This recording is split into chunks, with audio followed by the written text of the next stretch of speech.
मुस्तनसर हुसैन तारड़ के सफ़र अमरीका, न्यूयॉर्क के 100 रंग सफ़र, उनके एक्सपीरियंसेस। मेरे बराबर में एक नौजवान कदर मुतकब्बिर मौलाना तशरीफ़ फरमा थे।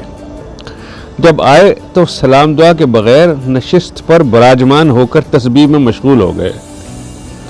वाहियात से रंग की शलवार कमीज, सर पर एक स्याह चौकोर टोपी जिसमें से उनकी दराज जुल्फें सुस्त सपोलियों की माने लहराती थीं, तिरछी हुई जाली सी दाढ़ी जिसे वो बार बार हथेलियों से गालों पर यूं चिपकाते थे जैसे सरे से लगाई गई हो और उसके उतरने का खदशा हो। तकद्दुस का एक मखसूस ड्रामाई गेटअप। दौरान सफ़र मैंने ज़रा खुशगवार होने की कोशिश की, लेकिन उन्होंने मुझसे कुछ कलाम करना मुनासिब न जाना। JFK न्यूयॉर्क पर उतरकर वो ग्रीन कार्ड होल्डर्स की कतार में खड़े हो गए। बाहर निकले तो 3-4 मुंतजर पाकिस्तानी उनके हाथ चूमने को आए। वो यकीनन कोई बरगुज़ीदा हस्ती थे जो अमेरिका की कबाहतों और बेहयाइयों में जाने कैसे अपना दामन बचाकर मजहब की सरबुलंदी का फरीज़ा सरंजाम दे रहे थे। जहाज की नशिस्तों की आखिरी कतार में जहां टांगे फैलाने की गुंजाइश होती है, वहां एक नौजवान लड़की बैठी थी जो हमा वक्त और हमा तन आसपास से गाफिल अपने 7-8 माह के बच्चे की आवभगत में मगन थी। कभी उसे खिलाती और कभी झिलाती थी।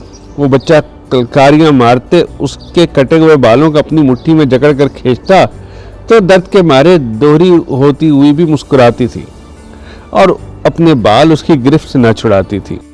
वो उसे दूध पिलाती तो वो मुंह खोलकर सो जाता। लड़की उसे जहाज की पार्टीशन के साथ आवेजा किए हुए पालने में लिटाकर कुछ देर सस्ता लेती और 15-20 मिनट के बाद फिर वही खेल शुरू हो जाता। रोज अज़ल से ममता की स्टेज पर यही खेल खेला जा रहा है। उसके बावजूद हर बच्चे की आमद पर यह खेल जैसे पहली बार खेला जाता है। आप इस सैकड़ों बार देखे गए खेल को देखकर उकताते नहीं। हर बच्चा वही हरकतें, वही शरारतें करता है, वही आवाजें निकालता है जो इस दुनिया में आने वाला हर बच्चा निकालता है। शायद ये क़ब्ल मसीह का किस्सा है जब मैं इंग्लैंड जाने के लिए पहली बार एक जहाज में सवार हुआ था। ये रॉयल डच एयरलाइन यानी KLM का सुपर कॉन्स्टलेशन जहाज था और ज़ाहिर पंखों वाला था। ये जहाज आज के पैमाने के मुताबिक चूंटी की चाल चलता बल्कि उड़ता था, परवाज कम करता और जगह जगह उतर कर पेट्रोल भरवाने में ज्यादा वक्त सर्फ करता था। कराची से रवाना होते ही हाँपने लगा और तेहरान में जा उतरा। फिर एक करनाइली और कायरा की रात के सहर में मुब्तला होकर वहां लैंड कर गया। कायरा से कूच हुआ तो अबदी शहर रोम में जा उतरे जहां दोपहर होने वाली थी। मुसाफिर हजरात को एयरपोर्ट रेस्टोरेंट में मनपसंद लंच के लिए कूपन जारी कर दिए गए। रोम में यह क़याम मुझे उन भोले मौलाना की निस्बत से याद आता है जो इंग्लिस्तान में तबलीग की खातिर जा रहे थे, लेकिन अंग्रेजी का एक हर्फ नहीं जानते थे और बकौल उनके कि जब कुफ्फार के सीने में नूर की शमा रोशन होगी तो वो खुद ब खुद उर्दू और पंजाबी वगैरह समझने लगेंगे।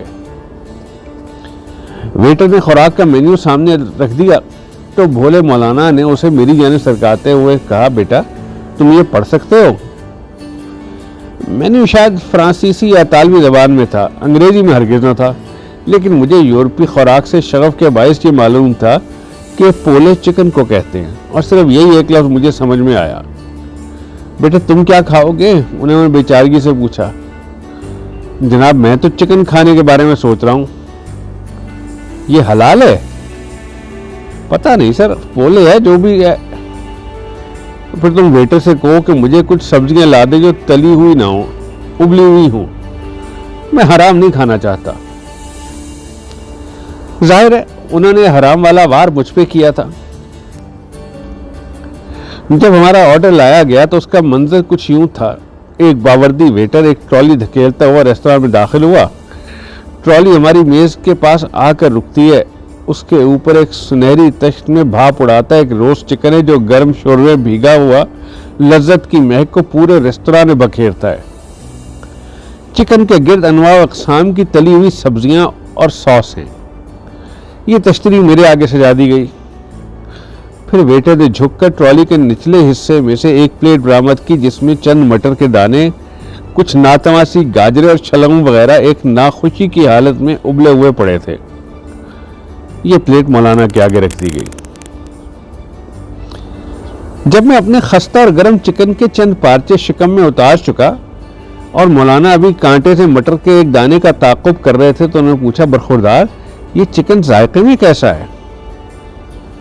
میں نے چٹخارے لیتے ہوئے عرض کیا، جناب بس کیا عرض کروں، بہت ہی سبحان اللہ۔ مولانا نے اپنی پلیٹ پرے دھکیل کر کہا، مجھے اس چکن کی شکل سے لگتا ہے کہ حلال ہی ہو سکتا ہے، تم ویٹر سے کہو مجھے بھی یہی لا دے۔ پنکھوں والا یہ جہاز روم سے اڑا اور اڑتے اڑتے جرمنی کے شہر ڈسلڈورف میں جا اترا۔ وہاں ذرا دم لے کر ٹنکی فل کرا کے جو پرواز کیے تو 20-30 منٹوں میں ہالینڈ کے گلے لالا شہر ایمسٹرڈیم کے گلے جا لگے۔ ایمسٹرڈیم چونکہ KLM کا گھر تھا اور جہاز بھی اتنی طویل پروازوں کے بعد تھکاوٹ سے چور تھے، اس لیے یہاں سے لندن تک BOAC کے طیارے میں قدم رنجہ فرمایا۔ یہ طیارہ لندن سے ادھر کہیں بھی نہ اترا کہ نیچے سمندر تھا۔ مجھے ٹھیک طرح سے تو یاد نہیں، لیکن کراچی سے لندن تک کے سفر کے دوران کافی شب و روز گزرے، اور آج 49 برس بعد ہم محض 7 گھنٹے کی براہ راست پرواز کے بعد مینچسٹر میں اترنے والے تھے۔